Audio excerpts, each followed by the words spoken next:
এই লাইনেই কিন্তু কাঞ্চনকন্যা এক্সপ্রেস একসঙ্গে 63টা হাতি মেরেছিল। 63।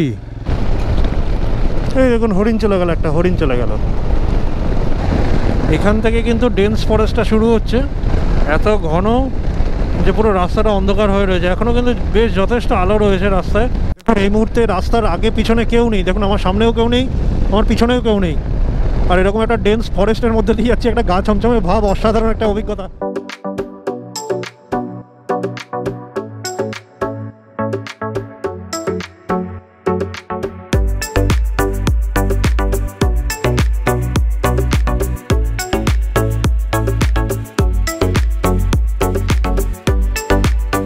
তোদে তাংতার চুমাং রিভার ক্যাম্প থেকে বেরিয়ে আমাদের জীবনের সেরা অফরোড পার করে আজ আমরা এগিয়ে চলেছি ডুয়ার্সের উদ্দেশ্যে।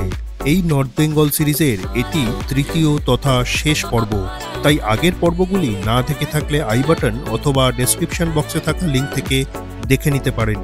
তাহলে চলুন আজ আমাদের এই ডুয়ার্স অভিযানে সামিল করি আপনাদেরকেও। অভিযানই বটে।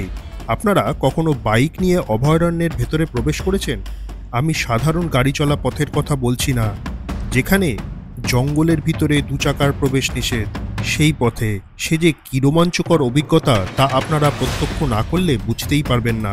যে রেঞ্জার ছিল আর কি, তো উনি তো কিছুতেই যেতে দিচ্ছেন না, তো আমরা অনেক রিকোয়েস্ট করাতে উনি বললো ঠিক আছে, আমি যে রেঞ্জ অফিসার রয়েছে তার সঙ্গে কথা বলে জানাচ্ছি আর কি। এই যে এটা হচ্ছে নেওড়া জঙ্গল ক্যাম্পের রাস্তা, জানি না কিচ্ছু দেখা যাচ্ছে না, এখানে লেখা আছে নেওড়া জঙ্গল ক্যাম্প। ঢুকবো আমরা এখন ভেতরে, এই ঢুকছি। এখানে কিন্তু যখন তখন হাতি ফাতি বেরিয়ে চলে আসে, যখন তখন। এই অন্ধকারের মধ্যে দিয়ে যাওয়াটা সত্যি রিস্কের ব্যাপার।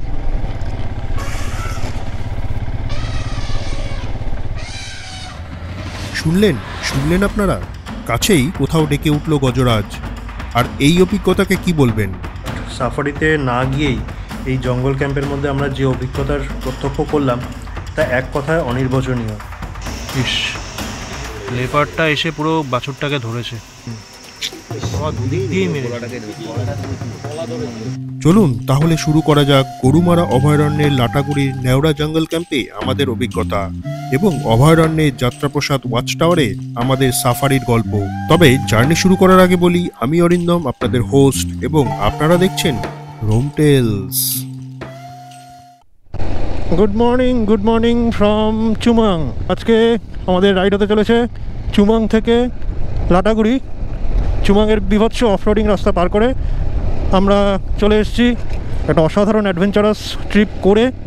একটু স্বস্তির নিঃশ্বাস মনে হচ্ছে ফেলছি আর কি। চুমাং থেকে নেওড়া ভ্যালির যে রাস্তা সেটা আজকে থাকবে এই ব্লগে। এই বোল্ডারটা উপর থেকে পড়েছে, আগের দিনে দেখাচ্ছিলাম আগের ব্লগে। কত বড় একটা বোল্ডার পড়েছে, কি বড়ই না একটা বিপদ ঘটতে পারতো যদি কেউ সেই সময় এখানে উপস্থিত থাকতো। যাই হোক, ভগবান যা করেন মঙ্গলের জন্যই করেন, ভগবান সবাইকে ভালো রাখুন। কারণ ওই রাস্তায় রাইড করতে গিয়ে আমাদের 2-3 জন সাথী যেভাবে পড়ে গেল চোখের সামনে, তাতে আমরা একটু ভয় পেয়েছিলাম। যদি একটা বিপদ আপদ ঘটে যেত তাহলে সেটা আমাদের সবার জন্যই খারাপ হতো। একটা দারুণ রাইড হতে চলেছে আজকে রাস্তাটা খুব সুন্দর। একটু রাস্তাটা সম্পর্কে বলে রাখি, আজকে আমরা যাব হচ্ছে নেওড়া ভ্যালি ন্যাশনাল পার্কে। তো সে জঙ্গলের ভেতরে আমাদের স্টে রয়েছে। আর রাস্তাটা যেটা দিয়ে আমরা যাব পুরো চাপড়ামারি জঙ্গলের ভিতর দিয়ে, একটা ঘন ডেন্স ফরেস্ট। যথেষ্ট উপভোগ্য একটা রাইড হতে চলেছে, যার প্রতিটা মুহূর্ত আমি চেষ্টা করব যতটা সম্ভব আপনাদের সাথে শেয়ার করার। আশা করি আপনাদের ভালো লাগবে এবং যারা এই রুটে আসছেন তাদের কিছুটা হলে হেল্প হবে। আমরা এখন প্যারেনের মধ্যে দিয়ে যাচ্ছি, আপার প্যারেন ছেড়ে এবার আমরা লোয়ার প্যারেনের দিকে এগোচ্ছি। আগের পর্বে চালসা থেকে তোদে যাওয়ার 2টি রাস্তার কথা বলেছিলাম, যার দ্বিতীয়টি আমরা নিয়েছিলাম। আজ ফেরার পথে নিয়েছিলাম অপর রাস্তাটি, কারণ 2টি রাস্তাই আপনাদের দেখানোর উদ্দেশ্য ছিল। প্যারেন ঝালং হয়ে আমরা এসে পৌঁছালাম কুমানি মোড়।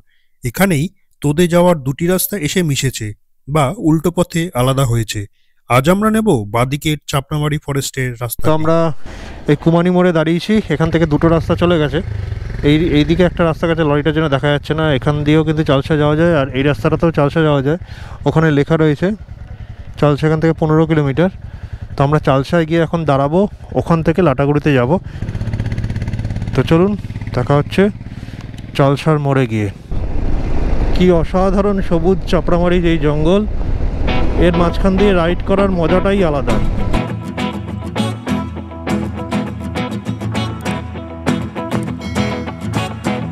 আর বাদিকে বাঁক নিতেই খুলে গেল ঘন সবুজ চাপড়ামারির প্রবেশদ্বার।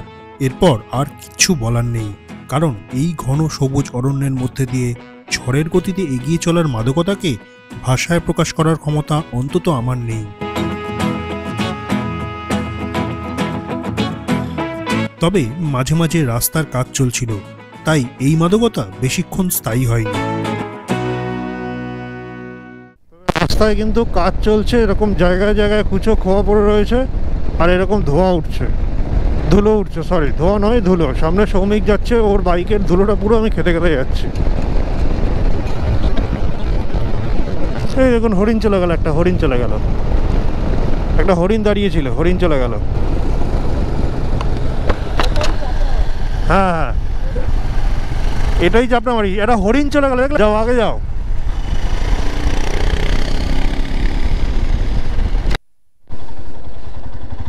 চাপড়ামারি ওয়াইল্ড লাইফ স্যাংচুয়ারির গেট, এটা গেটটা ছাড়িয়ে আমরা চলে আসলাম। দেখুন এখানেও ডান দিকে রয়েছে এলিফ্যান্ট ক্রসিং জোন জোনের বোর্ড। কি গেট, এটার নামটা ঠিক দেখতে পেলাম না। কুমানি মোড় থেকে খুনিয়া মোড় পর্যন্ত প্রায় 12 কিলোমিটার রাস্তা যে কিভাবে কেটে গেল তা আমি ভাষায় প্রকাশ করতে পারবো না। এখান থেকে চালসা ডান দিকে যেতে হবে, সেবক আর শিলিগুড়ি সব ডান দিকে যেতে হবে। চালসা এখান থেকে 7 কিলোমিটার আর মূর্তি 6.5 কিলোমিটার। ডান দিকে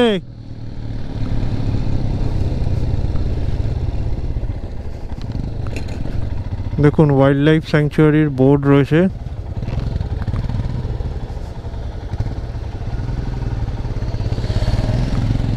এই হচ্ছে, এখন আমরা মূর্তি নদী পার করছি। তো আমরা এখন চালসার মোড়ে রয়েছি। একটা ইনফরমেশান দেওয়ার জন্য আমি আবার এলাম। আমরা ফরেস্ট ডিপার্টমেন্টের বাংলাটা বুক করেছি, ওনাদের সাথে কথা বলছিলাম, তো ওনারা বলে যে বাইক নিয়ে জঙ্গলের ভেতরে অ্যালাউ করছে না। তো বিট অফিসে যেতে হবে, সেখানে পারমিশন নিতে হবে, তারপরে তো আমরা প্রথমে এখন বিট অফিসে যাব। ওনাদেরকে বলতে হবে, প্রথমে না করছে, যে বলছে যে আপনারা গেলে আবার অন্যরাও আসবে, রুল ব্রেক করা যাবে না। তবে দেখি চেষ্টা করে, যদি পাওয়া যায় কিভাবে কি হলো না হলো সব জানাবো আপনাদেরকে। চলুন প্রথমে বিট অফিসে যাব, সেখানে কথাবার্তা বলে তারপর স্টেতে যাব। তো আমরা এন্টার করে গেছি লাটাগুড়ির জঙ্গলে। গত বছরে এসেছিলাম, অসাধারণ একটা সিনিক রাস্তা। জাস্ট দেখুন গাছগুলো কীরকম ক্যানোপি সৃষ্টি করেছে, দেখুন জাস্ট এত ঘন এখানে জঙ্গল, পুরো অন্ধকার করে রেখেছে রাস্তাটাকে। এই মুহূর্তে রাস্তার আগে পিছনে কেউ নেই, দেখুন আমার সামনেও কেউ নেই, আমার পিছনেও কেউ নেই। আমি লাটাগুড়ির ব্রিজটাতে এর আগে আসিনি, গত বছরে যখন এসেছিলাম তখন এই ব্রিজটা উদ্বোধন হয়নি, কাজ চলছিল, ব্রিজ বন্ধ ছিল। তবে এবার ব্রিজটা খুলে দিয়েছে, সামনের নিচের রাস্তাটা কিন্তু বন্ধ করে দিয়েছে।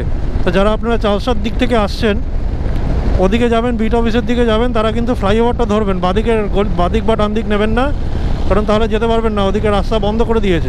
তো আমরা এখন লাটাগুড়ির রেঞ্জ অফিসে রয়েছি। তো এসে যে রেঞ্জার ছিল আর কি, তো উনি তো কিছুতেই যেতে দিচ্ছেন না। তো আমরা অনেক রিকোয়েস্ট করাতে উনি বললো ঠিক আছে, আমি যে রেঞ্জ অফিসার রয়েছে তার সঙ্গে কথা বলে জানাচ্ছি আর কি। তো অফিসার তো উনি রয়েছেন ওনার বাংলোতে, ওনার সাথে কথা বলতে গেছে, জানি না এখন কি হবে। বাট হয়ে গেলে ভালো, না হলে আবার এখান থেকে লাগেজ খুলে গাড়িতে করে আবার যেতে অনেক সমস্যা। আবার কালকে এসে এখান থেকে লাগেজ লোড করে আবার বেরোনো অনেক টাইমের ব্যাপার। দেখা যাক কি হয়, যা হচ্ছে অবশ্যই আপডেট দেবো। তো মোটামুটি একটা সেটিং হয়েছে, আমরা বাইক নিয়েই যাচ্ছি। ওখানকার একজন গার্ড রয়েছে, সে আমাদের সাথে যাবে, ও নিয়ে যাবে আমাদেরকে আর কি। তো আমরা বিট অফিস থেকে বেরোলাম, বেরিয়ে এখন যাচ্ছি নেওড়া জঙ্গল ক্যাম্পের দিকে। আবার মানে যে রাস্তা দিয়ে আমরা আসলাম লাটাগুড়িতে, সেই রাস্তা দিয়ে আবার ব্যাক করব, ওই ফ্লাইওভারে আবার উঠবো, ফ্লাইওভারের ওপারে ও দাঁড়াবে, ও তারপরে আমাদেরকে নিয়ে যাবে। তো চলুন পুরোটাই শেয়ার করবো আপনাদের সাথে। তবে আরেকটা জিনিস বলে রাখি, যারা বাইক নিয়ে আসছেন প্লিজ ঢোকার চেষ্টা করবেন না, বাট নর্মালি কিন্তু এই পারমিশন দেয় না। আর এমনিতেও সন্ধ্যা হয়ে গেছে, তো প্লিজ যারা বাইক নিয়ে আসছেন বা বাইক নিয়ে আসছো, তারা কিন্তু বাইক নিয়ে মানে নেওড়া জঙ্গল ক্যাম্পে যেতে পারবে না, একদম পরিষ্কার বলে দিচ্ছি, যেতে পারবে না। কেউ এনো না বাইক, বাইক যদি বা আনো, কোথাও বাইরে পার্কিং করার ব্যবস্থা করবে, সেখান থেকে গাড়ি নিয়ে যেতে হবে। তো এইটুকু রিকোয়েস্ট রইল, যারা দেখছেন প্লিজ এইটুকুকে মেনে চলবেন। কারণ উনি যিনি অফিসার, যিনি পারমিশন দিলেন, উনি এই কথাটাই বলে দিলেন যে আপনারা গেলে অন্য লোকেরাও দেখবে, তারাও আসতে চাইবে। তো ওনাকে আমরা সেই প্রমিস করেই কিন্তু যাচ্ছি আর কি। এই যে এটা হচ্ছে নেওড়া জঙ্গল ক্যাম্পের রাস্তা। জানি না, কিচ্ছু দেখা যাচ্ছে না, এখানে লেখা রয়েছে নেওড়া জঙ্গল ক্যাম্প। ঢুকবো আমরা এখন ভেতরে, এই ঢুকছি।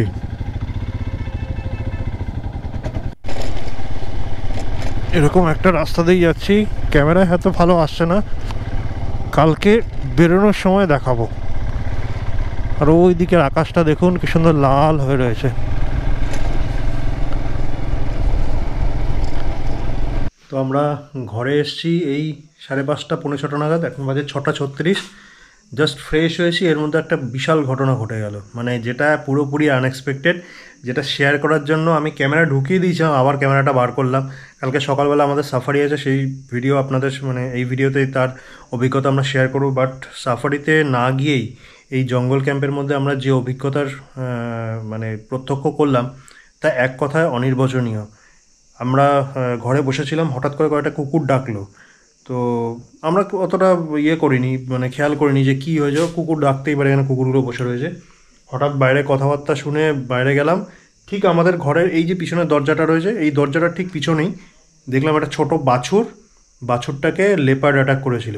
তার দুটো মানে গলার দু সাইড দিয়ে পুরো অ্যাটাকের চিহ্ন রয়েছে, রক্ত ঝরছে, বাছুরটা কাঁপছে। তো এখানকার যারা লোকজন আছে বললো হয়তো বাঁচবে না। তো এই মানে ক্যামেরায় তো অন্ধকারের মধ্যে আমি দেখাতে পারবো না, তো আমি মোবাইলে ভিডিওটা করেছি, জাস্ট দেখুন একটু। মানে জাস্ট 8 ঘন্টা 45 মিনিটের মধ্যে, মানে আমরা ঢোকার 8 ঘন্টা 45 মিনিটের মধ্যে ফেন্সিং করা রয়েছে, তা সত্ত্বেও কিন্তু এই মানে ক্যাম্পাসের মধ্যে ঢুকে এই ঘটনাটা ঘটলো। তো এখন তো বেরোতেই ভয় লাগছে, বাট আমরা সবাই একসাথে রয়েছি, ওয়াচ টাওয়ারে যাবো, সেই অভিজ্ঞতাও শেয়ার করব। তো জাস্ট দেখুন একটু ভিডিওটা, বাছুরটার কী অবস্থা। ইস, আমরা ঘরে ছিলাম, হঠাৎ করে কুকুরের ডাক শুনে এসে দেখছি এই অবস্থা। লেপারটা এসে পুরো বাছুরটাকে ধরেছে। আবার দুদিক দিয়েই মেরে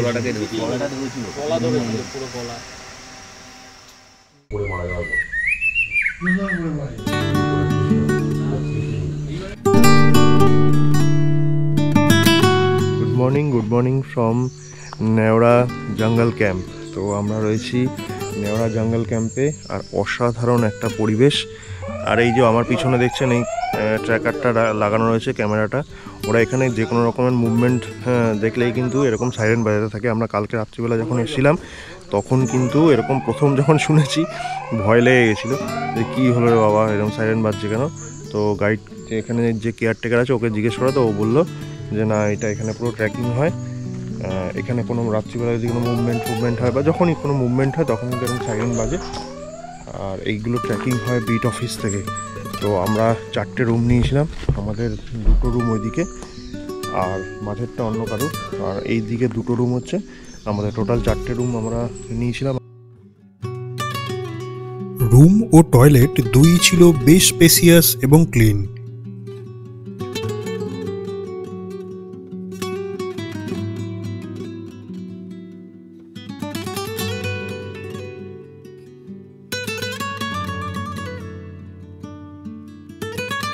তবে ডাইনিং হলটি রুম থেকে একটু দূরে, খাবার ব্যবস্থা ওখানেই হয়। আপনাদের পছন্দসই খাবার অ্যাভেলেবিলিটি অনুযায়ী তৈরি করে দেন ওনারাই। বাজে হচ্ছে ঠিক সকাল 6টা, 6:30 থেকে আমাদের সাফারি রয়েছে। সাফারির এক্সপিরিয়েন্সটা আমরা শেয়ার করবো আপনাদের সাথে। আমরা যাচ্ছি হচ্ছে যাত্রাপ্রসাদ গেট দিয়ে ঢুকবো। সাফারি জিপসি আসতেই আমরা ভোরের ফার্স্ট লটে সাফারির উদ্দেশ্যে বেরিয়ে পড়লাম। এক্ষেত্রে বলে রাখি, সাফারির বুকিং আমরা আগেই অনলাইনে করে গিয়েছিলাম। বাকি জিপসি এবং গাইড রিসর্টের কেয়ারটেকারের থ্রু বুক করেছিলাম। সাফারি বুকিংয়ের ওয়েবসাইট লিঙ্ক ডেসক্রিপশন বক্সে দেওয়া রইল।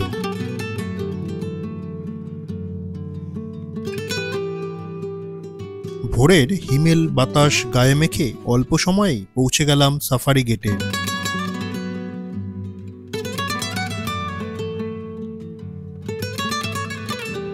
যেখানে প্রয়োজনীয় নথি এবং এন্ট্রি করিয়ে ঢুকে পড়লাম জঙ্গলের মধ্যে, যার শুরুটা ছিল চায়ের বাগান দিয়ে। আমরা এন্ট্রি করে গেলাম জঙ্গলের মধ্যে।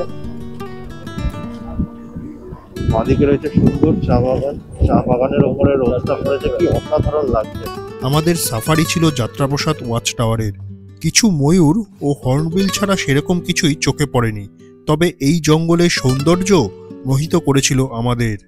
ভোরের স্নিগ্ধ আলো, গাছের পাতার ফাঁক দিয়ে পড়ার যে দৃশ্য আমরা সেদিন প্রত্যক্ষ করেছিলাম, তা এক কথায় অনবদ্য। সুন্দর লাগছে, দেখো জায়গাটা।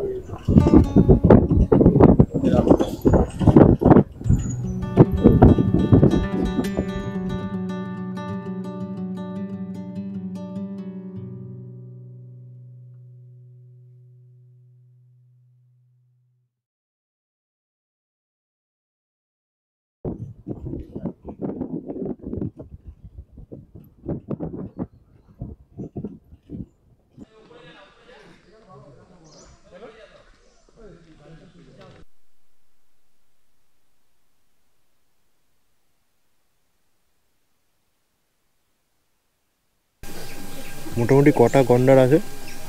49 থেকে 52টা মতন আছে। এইটা কবে, মানে কাউন্টিং কবে হয়েছিল লাস্ট? এটা বছর পরে পরে হয়। প্রত্যেক বছরই হয়? হ্যাঁ, 2-3 বছর পরে হয়। এখন ওই সল্ট পিটটাতে নুনের সাথে কি বলেন, গুড় দেয়? ওটা পাথর সিমেন্ট দিয়ে বানানো। হ্যাঁ, না ওখানে রক সল্ট চেটে গুড় মিক্স করে পুরোটা পাথরটাতে ছিটানো থাকে। ওই পাথরটার মধ্যেই থাকে? হ্যাঁ, পাথরটাতে ছিটানো থাকে। পেট কেনার জন্য নয়, রুচির জন্য। আমরা রয়েছি এখন যাত্রাপ্রসাদ ওয়াচ টাওয়ারে, বাট জায়গাটা এতটাই ক্রাউডেড, এখানে পশু পাখি আসবে কি, পালিয়ে যাবে। দূরে দেখা যাচ্ছে সল্টপিটটা, ওখানেই আসে। তবে এখন এই মুহূর্তে আমরা কিছু দেখতে পেলাম না। কয়েকটা ময়ূর ঘুরছে, বাট কোনো জন্তুর সাইটিং হয়নি। এখান থেকে এখন বেরিয়ে যাব, বেরিয়ে আর একটা কোন পয়েন্ট আছে বললো, সেখানে যাব। বাংলোর সামনে না কোথায় একটা বললো, সেখানে যাব। সেখান থেকে ঘুরে ফিরবো। তো চলুন। বাট জায়গাটার ভাইবটা খুব সুন্দর। এত লোকজন, মানে ক্রাউডের জন্য কিন্তু একটুখানি খারাপ লাগবে যারা আপনারা নেচার প্রেমী।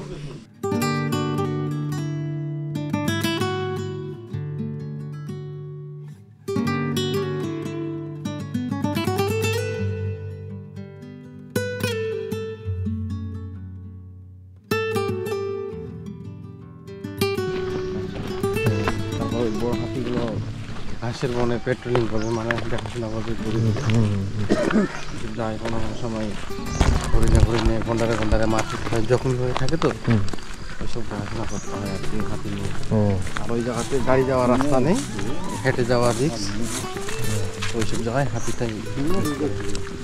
যদি ধরুন ওরকম পায় যে জখম হওয়া হাতি, তো ওটাকে নিয়ে আসে না, ওখানে ট্রিটমেন্ট ডক্টর আছে। এখানে অফিস রয়েছে, আর ওদিকটাতে হচ্ছে স্টাফ কোয়ার্টার রয়েছে। আর এখানে হচ্ছে এখানকার যে ফরেস্টের যে কোন কি হাতিগুলো রয়েছে সেগুলোকে বাধা থাকে। আমরা আসার সময় দেখছিলাম, বাট এখন নেই, ওরা পেট্রোলিংয়ে বেরিয়ে গেছে। অনেকগুলো ময়ূর পাখি ওরা চড়ে বেড়াচ্ছে এখানে। আমি জিজ্ঞেস করলাম ভেতরে ঢোকা যাবে কিনা, তো বললো না, ঢোকার দরকার নেই।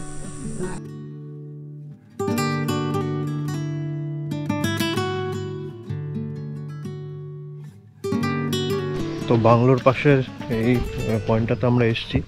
এখানে জন্তু দেখতে পাবো কিনা জানি না, ময়ূরের ডাক শুনতে পাচ্ছি। তবে এখানে এসে যেটা সবচেয়ে ভালো লাগছে, সামনে দুধসাদা কাঞ্চনজঙ্ঘা, অসাধারণ লাগছে, অসাধারণ। এখান থেকে দারুণ সুন্দর কাঞ্চনজঙ্ঘার একটা ভিউ পাচ্ছি। তো জাস্ট দেখুন আর এনজয় করুন। পশু পাখি কী আছে জানি না, বাট জায়গাটা কিন্তু খুব সুন্দর। ওই ওয়াচটা, যেটা যাত্রাপ্রসাদ ওয়াচটা, তার থেকে কিন্তু এই জায়গাটা অনেক বেশি সুন্দর। জাস্ট একটুখানি দেখুন। তো আমরা সাফারি শেষ করে বেরিয়ে যাচ্ছি। সেরকম কিছুই সাইটিং হয়নি আমাদের। কয়েকটা, মানে বেশ কতগুলো ময়ূর টয়ূর দেখেছি, আর একটা হরিণকে পাস করতে দেখেছি, আর সেরকম কিছু দেখিনি।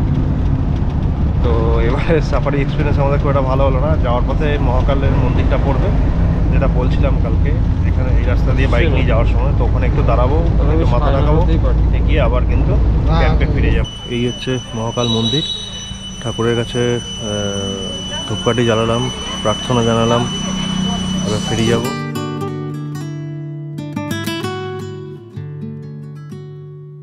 এরপর মহাকালের দর্শন সেরে আমরা ফিরে আসি ক্যাম্পে। তো এই ছিল আমাদের পাহাড় থেকে জঙ্গল সিরিজের তৃতীয় তথা শেষ পর্ব। ভিডিওটি কিরকম লাগলো অবশ্যই কমেন্ট করে জানাবেন। যদি ভালো লেগে থাকে অবশ্যই একটি লাইক এবং বন্ধুদের সাথে শেয়ার করতে ভুলবেন না। আমরা খুব শিগগিরই ফিরে আসবো এরকমই নতুন কোনো একটি ভিডিও নিয়ে। ততক্ষণ ভালো থাকুন, সুস্থ থাকুন এবং দেখতে থাকুন রোম টেলস।